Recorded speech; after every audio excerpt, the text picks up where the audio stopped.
Hey, what's up, and welcome back to the HK Rifle Works YouTube channel. So I've got a pretty interesting video for us today. We were going to hit the range, but unfortunately we got completely rained out. And as I'm sitting here in the shop, I was reorganizing a few rifles, and I thought it would be a great opportunity to review the differences on precision shooting using a bolt-action rifle or an Accurized semi-automatic gas gun.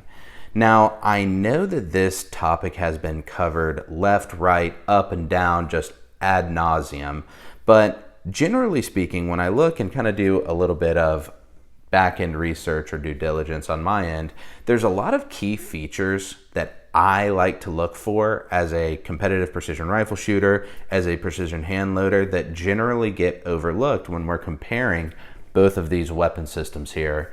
So if you wouldn't mind, I'm going to be as brief as possible. I'm going to dive into some of the things that I look for and that I think are often overlooked, not all the time, but often overlooked, and very important to look at when you're deciding between the two. So again, this video can be an hour long, but I'm going to try and be as brief as possible and give you the most clear and concise information.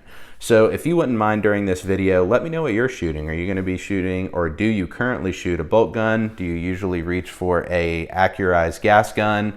What's your favorite cartridge? So on and so forth. So before we dive in and get into the nitty gritty here, I know I'm going to get a few questions based off of these two platforms, so I will be extremely brief and just do a quick review on both of these. So both are chambered in 6-ARC. I've been shooting 6-ARC for a while, and I think it's a really neat little cartridge. But in the bolt gun space here, we are going to be running a KRG. This is the Whiskey 3. For our action, we're going to be running a Stiller TAC 30 with the PPC bolt face, obviously. For our barrel, this is a 21.5-inch M24 profile. It's actually a 900 varmint at the muzzle from Preferred Barrel Blanks. It's a 3-groove and 7.5 twist, and it's been an absolute hammer for me. I mean, this rifle just flat shoots. I don't know if I said we are running a TriggerTech Diamond, a Tractoric 4.5-30, and then out front we're using the Dead Air Nomad. Like I said, it's been a great shooter. Moving on to our Accurized gas gun, this started life way back in the day as a Daniel Defense Mark 12, and I have completely reworked this whole thing. So in the back, we're using a JP silent captured spring. For the bolt and carrier, we're using the JP full mass operating system. Trigger is a TriggerTech Diamond as well. Safety is Radian Talon. Charging handle is Raptor SD. For our glass, we are using the Nightforce 2.5-20. It's been a great optic. I feel like it really fits this platform well. Out front, we're running a 18-inch Proof Research carbon fiber barrel with a +1 gas system, and we're running a SLR. I think this is either the Century 7 or the Century 8. I usually try and steer clear of adjustable gas blocks, but on this system, it's just worked really well. And then out front, we're going to be using the silencer code. This is the Velos 762, kind of their hybrid flow-through suppressor. And I tell you what, if you haven't shot a 6-ARC with a heavier silent captured spring, full mass operating system, a good barrel with an extended gas system length, and then a flow-through suppressor, you are absolutely missing out, because it has really tamed just that extra sharpness that the 6-ARC offers over the 5.56. But anyways, then this can be a topic for another video as well. If you want to see the rifle more, let me know. We'll take it out, we'll shoot it, we'll group it, we'll do whatever. But it has been an absolute hammer for me. But anyways, without wasting any more time, let's jump into what I like to look at comparing bolt guns to gas guns for precision rifle shooting.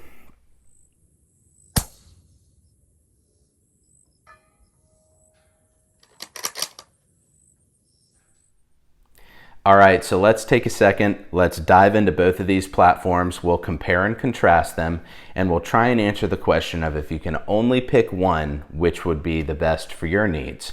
So diving in, when I'm looking at shooting for the smallest group size or the smallest dispersion possible, one of the things that I look at is how all of my parts fit together, and in terms of precision fitment against parts and no movement between those parts. So we'll start with the bolt gun here, and the big thing that I want to look at is the relationship between the action to the stock or to the chassis system. So on a bolt gun, the action is bolted or fixed to the chassis or the stock via action screws, as little as 35 inch-pounds up to around 65 inch-pounds there. So What I like to think is this completely, I'll use the word unitizes or adds a ton of rigidity to the system and just allows for little to no movement whatsoever. We can get into the conversation of glass bedding, which is a true one-to-one action to stock fit. But in a lot of cases, you can have pillar bedding, radial bedding, you can have V-block bedding, and so on and so forth there. But the big thing I wanted to mention here is just that the system is secure and there's no movement, there's no rattle, there's no play in the parts. Contrasting that to the AR, and we'll get into this in a sec, there are ways to get around it. But generally speaking, when you look at the AR, there are a couple of spots that offer a little bit of movement. Now the big one here is going to be your stock to your receiver extension relationship. Now I've noticed if you aren't using a real tight fitting stock or a stock that has any parameters to kind of lock to the receiver extension, there could be a little bit of play here. Also between the relationship of your lower and your upper receiver. Now, unlike the bolt gun where the action and the stock or the chassis are actually fixed and bolted together and torqued against each other, on a gas gun, you're relying on 2 cross pins to hold these together. So you're not essentially bolting these together. It's just 2 pins that are holding these together. And what keeps these tight or loose is the tolerances or the relationship here between, again, the upper and lower, and then also the tolerances between the cross pins. Now this receiver is pretty good. There's not a whole lot of movement. I mean, there's ever so slight movement, but that's going to be the case in the majority of your gas guns, your AR platform guns. And there are a couple ways to get around it. I mean, there are those nylon tension screws that go up through the grip that will essentially tension against the shelf for the takedown pin on your upper receiver. But I've noticed if those are too tight, it locks the gun up and you got to loosen them to take the pin out. Or if they're too loose, it's honestly like a placebo, like it barely works, if any. But just know there's a few ways to get around it. But generally speaking, the bolt gun is a lot more rigid in terms of parts fitment compared to your gas gun. I'll give a quick example as well. So I notice on my bolt gun, say if I'm shooting at a target, I'm leveling my optic, everything like that. If I input anything into the rifle, it happens I can see my optic level. I don't have to worry about anything. But I've noticed, say if I'm shooting my gas gun and I'm inputting any movement into the grip, essentially I'll feel my stock move a little bit and I'll feel my lower move ever so slightly before my crosshairs move. Again, like I said, I'm just trying to level my rifle out before I take my shot. It's very, very minimal, but just know that if you go with the gas gun, that may be something that you may have to learn to just work with as you move forward. And again, it's not the biggest deal in the world, but I just wanted to let you know and bring that up.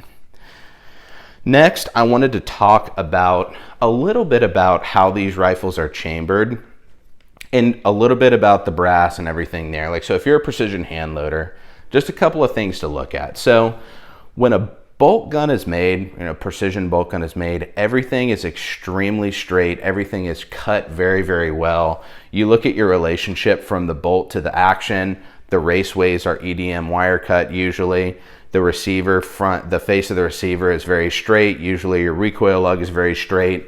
And then your shoulder on your barrel is very straight. Now gunsmiths take a lot of time to do this when they manufacture or they make a precision rifle. They want to make sure that everything is completely concentric. There's as little run out as humanly possible, just to make sure when that round is chambered that everything is directly in line and you're going to get the best results possible.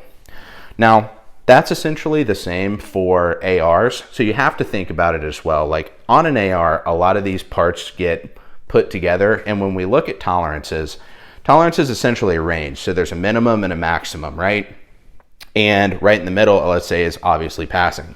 So when you look at all these parts that are being put together, they're manufactured with a minimum and a maximum tolerance. Then when they're put together, as long as you fall right in the middle of that tolerance, or you can lean to one side or the other, but as long as you're within that tolerance window, then you're good to go. Again, you can go way, way, way super deep into this to make sure that everything is exactly how you want it. But generally speaking, a bolt gun can be a little bit more precise when we're talking about chambering throats, looking at free bore, looking at headspace, everything like that. With an AR, you can do it, but generally speaking, you just put everything together. If it passes your headspace, go, no go, everything like that, you're good to go. So How this translates to hand loading, what I like to look at, and when I'm hand loading for bolt guns, is aside from the magazine length, one thing that I can do is I can measure my free bore. I could figure out exactly what's going on in my chamber, and I can seat my bullet. I could touch the lands if I want. I can seat it 10 thou off, 25 thou off, 50 thou off, so on and so forth. So I've got that variability of my bullet seating length. And that also correlates to a little bit more volume in the case, as long as I'm within safe pressures, everything there. So I can play around with that a little bit. On an AR, you can do that, but generally speaking, you are going to be limited by your magazine length. So say if I loaded to magazine length and my free bore in my barrel is a little bit long, I could be jumping my bullet 50 thou, 65 thou, however much. But again, I don't know if this is going to matter to you, but just know that there is that variability and you do have that control, again, generally speaking, in a bolt gun. Next is how the chamber's cut and how you can tolerate your brass to your chamber. So on a bolt gun, when I'm running my brass through a full-length sizing die, I usually size between 1 thou and 1.5 thou. And when I mean size, I mean I bump my shoulder back. I'll full-length size the brass so it chambers freely. But when I bump my shoulder back, it's usually 1 thou to 1.5 thou, and that allows for a very tight relationship between your sized brass and your chamber. So when the round goes off, there's very little expansion of the brass into the chamber, and it keeps things very, very consistent. Now on a gas gun, you can do that as well. You can size your brass like 1.5 thou, but I personally size my brass about 3 to 4 thousandths, just to make sure when this gun is cycling and chambering, it's 100% reliable, everything goes into battery, everything is good to go here. So again, that can be a conversation or a topic for another video, but just know for reliability, I really, really like to size about 3 to 4 thou on a gas gun compared to a bolt gun. So generally speaking, I can be more precise and flexible with my hand loads on a bolt gun than I can on a gas gun. But again, your mileage may vary. This could matter to you, this could not matter to you, but it's important to me, again, like I said, as a precision loader. And I'm just kind of going down this list. I wanted to make sure I don't get off topic. One thing I wanted to mention is brass as well. So on a bolt gun, they're much easier on brass than they are on your gas guns, right? So on a bolt gun, I can control when the brass goes into the chamber. I can control when the brass goes out. Essentially, when I'm on my bolt guns, I catch the brass in my hand so it doesn't fling out and dent the shoulder or dent up the case mouth, anything like that. On my gas guns, I use a brass catcher, but it still hits this brass deflector. I feel like I'm saying brass a lot. It hits this brass deflector, and there could be some case mouth deformation, some shoulder deformation. And then obviously you have a gas system that's forcing your bolt fore and aft essentially to cycle the action. So the brass is coming out of there with velocity. So just now on a bolt gun, it's a little bit easier than your gas gun on brass, so you can extend your life, so on and so forth. One thing I wanted to mention as well is pressuring. So especially in the 6-arc space, we've heard that, you've got to be careful because people have sheared bolt lugs off, or it's been reported that bolt lugs have sheared off. So generally you have to be a little bit more cognizant of the pressures that you're shooting or loading in your gas guns compared to a bolt gun. So I can load cartridges a little bit hotter in my bolt gun and get a little bit more velocity, barrel length aside, getting more velocity out of my bolt gun than I can on my gas gun here. Now, heat is a big thing as well. And as we talked about, I mentioned just a second ago about I get to choose when I chamber my round on my bolt gun. Essentially in the gas gun, it just chambers automatically. So say I'm shooting a stage, or say I'm shooting and my barrel is warming up on both of these rifles. With my bolt gun, I can essentially leave my bolt back, and when I'm prepping my shot, I can chamber my round and I can break that shot off. On a gas gun, if I shoot and there's ammunition in the magazine, it's essentially going to eject that spent case and then rechamber a new round. And what's going to happen is that round is going to be sitting in a hot chamber and just warming up. I'm not saying it's hot enough to where it's going to cook off. I'm not shooting fully automatic fire, select fire, but on a warm gun, that brass and all those components in that cartridge, the temperature can elevate depending how long it sits in a warm or hotter chamber before I fire the round. So again, that's gonna what's going to come into play is, I guess, your temperature sensitivity to, or your powder sensitivity to temperature. So that's one thing you want to look at there, and you just have a little bit more control on the bolt side of things than the gas gun side of things. I know this sounds really just elementary, but just know that temperature and heat, it does come into play in terms of maybe velocity, consistency. Say you have a temperature sensitive powder on this gun on a warm barrel, I can close the bolt and I can fire and I can keep my velocity similar, assuming that it's a good load with low SDs and low extreme spreads. But on a gas gun, say I chamber in here, the temperature can rise and the velocity of that follow-up shot that sat in the chamber for a little bit could be 15, 20, 30 feet per second faster out of my gas gun than my bolt gun.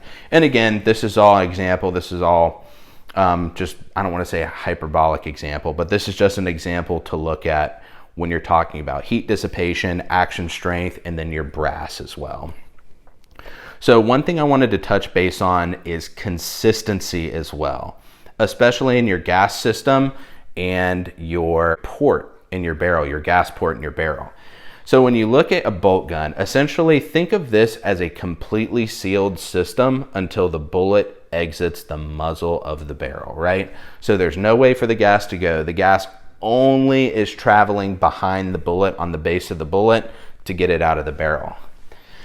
So on a gas gun, obviously you have a gas system. So a few percentage or however much PSI will bleed off, and I'll turn the gun around here, will bleed off essentially, go through your gas port, go into your gas block and down your gas tube into your carrier and then cycle your action, right? We won't get into how a gas gun works, but essentially is you're bleeding off pressure from behind the bullet as it's exiting to cycle this action. Now the bullet is far gone outside the barrel before your action unlocks, but one thing that I wanted to mention is there is variability here. So while this is a completely sealed system, there is variability for this gun, or for the pressure and the gas behind the bullet to cycle the action. Granted, it's inherent to the platform, but just know that that's something that is to be taken into account when you're shooting a gas gun. This means it can be slightly less consistent than a bolt gun. Again, to how much, I don't know. I've gotten some good numbers on gas guns. I've gotten some good numbers on bolt guns in terms of consistency shot to shot, but it's just something to keep in mind here. Also, I've seen some tests and I thought that this was really interesting. So in this barrel, you have a gas port, which is just a hole drilled to a specific size in your barrel. And I've heard and I've seen that it can ever so slightly shave off a little bit off your projectile as your projectile travels through your barrel and passes over that gas port there. So to what degree, I don't know, but I think that it's important to mention that it could potentially happen and lower the BC of your bullet. So if you're shooting a bullet with a, let's just use an example of like 0.547, right? And it passes over the gas port and a little shaves off, it could be at 0.538, who knows? But that's just something to keep into play here when you're comparing and contrasting the two. A fully sealed system versus a system that has components and gas bleed off and so on and so forth there. So just something to mention. I wanted to touch base on dispersion a little bit. Now this is the biggest thing that I hear when we're talking about bolt guns to gas guns. So I hear a lot of people will say, oh, hey, my gas gun shoots and will keep up all day with a bolt gun. Now, if we're talking about precision and groupings, there are a lot of gas guns that can shoot really, really well. There are a lot of bolt guns that can shoot really, really well. So I guess the point of this video is, aside from dispersion, there are a good bit more factors to aid in consistency to deliver accurate fire downrange. But when we do look at dispersion, I'll say this Mark 12 here shoots on average between 0.5 to an inch, depending how I'm shooting. So it will shoot as low as ½ of an inch all the way up to an inch. And it usually doesn't encroach over an MOA unless I just like completely pull a shot or do something on my end. While this bolt gun generally shoots around 0.3 of an inch, so about 0.3 on the small side, and will go up to about 3/4 of an inch. So if we just broad brushstroke this and say this gun shoots ½ an inch and this gun shoots an inch, the bolt gun shoots twice as well as the gas gun. And it's such a small amount that some people they look at it, it's just like, it's not that big of a deal. But, you know, say this gun shoots 0.3 of an inch and this gun shoots 0.6 of an inch or 0.6 of an inch. You know, this bolt gun could shoot twice as good as this gas gun. So the little fine details matter. I guess that's what I'm saying. But the fine details matter when you're measuring groups, and then your differences and your percentages away from in terms of your dispersion size between a gas gun and a bolt gun. I don't want to go too far into that, but I think it's important to mention. But generally speaking, you can get better accuracy, and it's easier to be accurate out of a bolt gun compared to a gas gun. Not to say gas guns aren't accurate, because some shoot absolutely freaking lights out. But generally speaking, you can get some good precision capabilities with a bolt gun and both the systems. Other than that, we're going to come into volume of fire and recoil impulse. This is where the gas gun is going to take off, your volume of fire. Since you have a semi-automatic system, you can pull the trigger as fast as you can. You're not going to outrun the system. While I don't recommend this for precision shooting, you do have the capability to do that. On a bolt gun, unfortunately, you have to cycle the action every single time you pull the trigger and then re-engage your target. So, while this sounds really good on paper, right? Sounds amazing on paper. Let's talk about it in practice as you're shooting maybe your long range precision and everything like that. So with a gas gun, when I get on target, say at 800-900 yards, and I pull the trigger, essentially what I'm doing is I am gathering data in my head. I'm looking for splash. I'm looking for an impact. Where's it hitting? What's going on? I'm looking at my wind call. Is that correct? Is my elevation and dope correct? So there is a lot going on in your head when you're shooting for a precision, and you're not just going to be pulling the trigger as fast as you can. You know what I mean? So it only takes me a second long, maybe even that, or it may not even take that much more time, because when I shoot and I'm gathering all the data as I'm seeing what's happening with my projectile and what's happening downrange, my hit or my miss, everything like that, I make my adjustment and then I can re-engage. But on a bolt gun, when I'm doing that, when I'm adjusting everything, or when I'm taking in all the data that I'm seeing, it only takes me a second to cycle my action and then I can re-engage. I guess the point that I'm trying to make is, for precision rifle shooting, you aren't going to be shooting this rifle fast. So it only takes a second to cycle the bolt. So again, pick whichever one you may prefer. The nice thing is when you get good on a bolt gun, you can cycle the action without breaking your cheek weld, without coming off of the rifle, everything like that. It's honestly just like second nature when you're on the gun. You could just cycle the action and then go to town again. But it is slightly easier on a gas gun since you don't have to worry about any of that. Now, recoil impulse is going to be a little bit different. I shoot suppressed a lot of the time. Just know that on a gas gun, depending on your buffer system, your gas system, how overgassed or undergassed your rifle is, hopefully it's not too undergassed, because then you'll have reliability issues. But the weight of your bolt carrier group, everything like that, you are going to have mass moving fore and aft as you shoot this rifle. So there is going to be a slightly different recoil impulse than on a bolt gun, which, unless you're shooting like a super heavy Magnum caliber, is just a gentle push to the rear. So understand there is just a tad bit of difference between both of these in terms of your recoil impulse, and it's just going to be personal preference there. Now, I wanted to touch base on reliability here. So generally speaking, your bolt gun is going to be extremely reliable. There's not a whole lot of components that can go wrong. Feeding is pretty good. You don't have to worry about tuning your gas system, everything like that. You can tune your feed lips on your magazine as well. Say if you're having any feeding issues, you can tune those, make sure your feeding's good to go. But on an AR, again, since you have so many moving parts, there are some areas that can have a failure. Now, if you have a good rifle and you maintain your rifle, it's gassed correctly, your chances of having an issue aren't going to be high. But I think that it is important to note that, especially when you're shooting cartridges like a 6-ARC, your gas system tuning is going to be important. We kind of have a good idea on like 5.56, 300 blackout. There's generally a good baseline of which buffer system you should use, what gas length you should use, what the gas port size should be. But on some of these, like, I don't want to say like maybe newer cartridges or like not typical cartridges in an AR, you may have to play around with buffer systems and gas systems and adjustable gas blocks and adjustable bolt carrier groups just to make sure that everything is feeding as reliable as possible. You're getting bolt lock back on your last round, everything is cycling correctly. Whereas a bolt gun, generally speaking, like you're gonna have pretty good reliability in terms of feeding, ejection, everything like that, unless something is like wrong with the system, like something is like needs to be taken care of. You're gonna have good reliability here. And that's not to say the AR isn't reliable. I'm just saying that there is quite a lot more moving parts in here that you have to look at and address as you're making the system all work together, if that makes sense. So one more thing I wanted to touch base on is setback, is bullet setback. Now, when you get factory ammo, usually it's crimped, everything like that. I personally don't crimp my hand loads. That can be a topic for another time.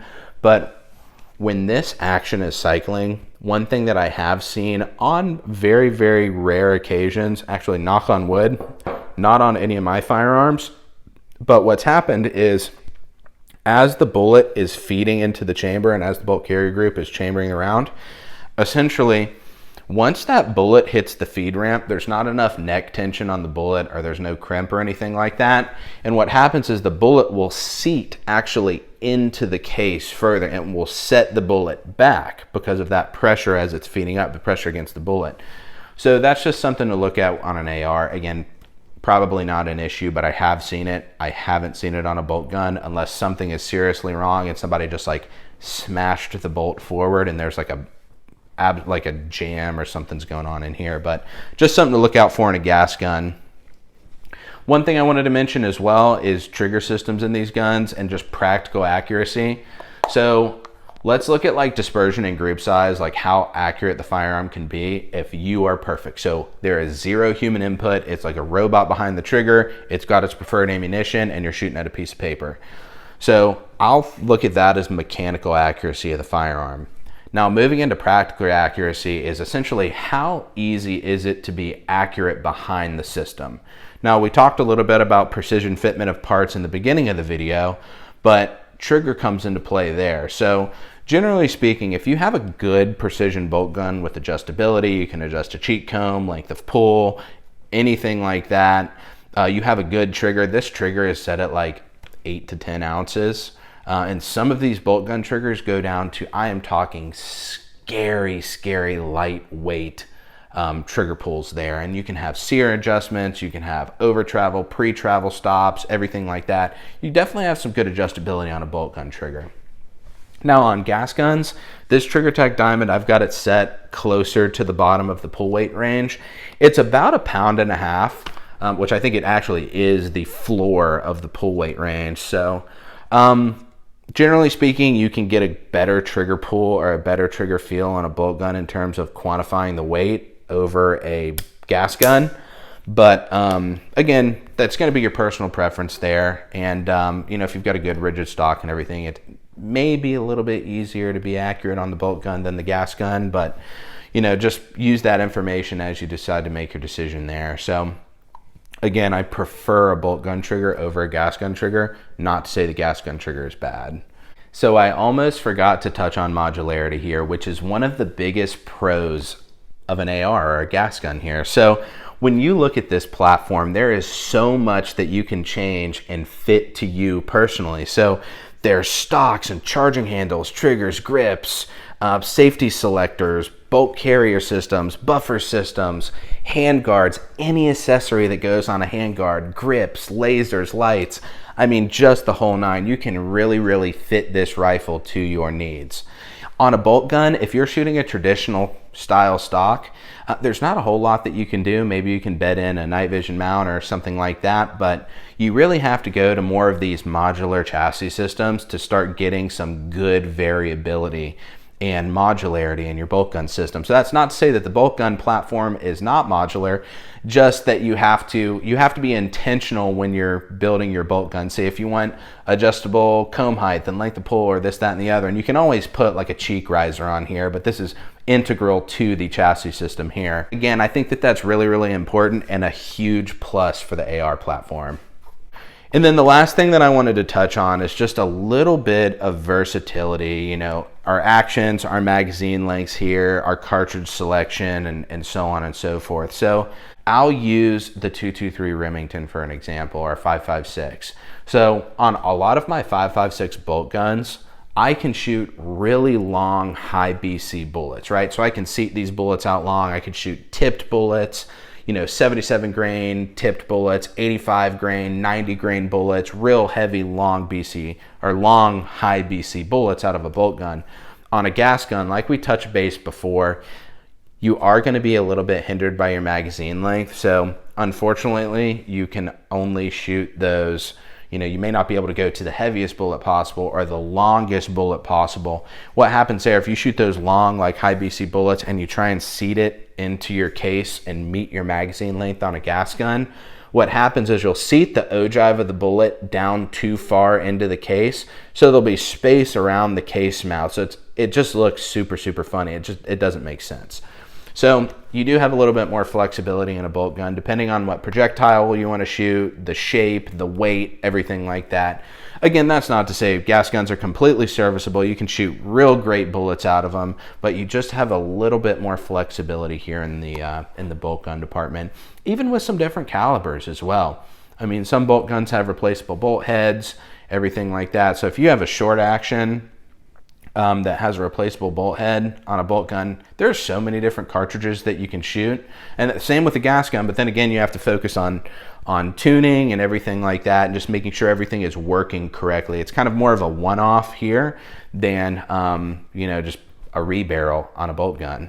So anyways, that's gonna wrap it up. Again, I always say this, these videos go so much longer than I intend to, but I feel like each of these topics can be its own video. And like I said, this is just an extremely broad brushstroke here of kind of what I look at when I'm looking at gas versus bolt guns. I hope I wasn't too hard on the gas gun, because there's definitely a place.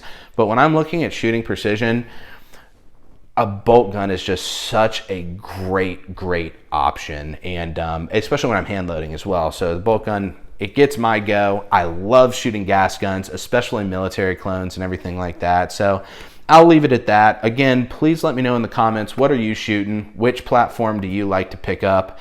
And what's your favorite cartridge? What's your favorite caliber? And are you shooting a gas gun in an interesting caliber, maybe in a large frame like a 260 or a 243 or, you know, something like that? But anyways, we'll leave it there. Make sure to tell your friends, tell your family, tell your dog I said hi. We'll see you in the next one.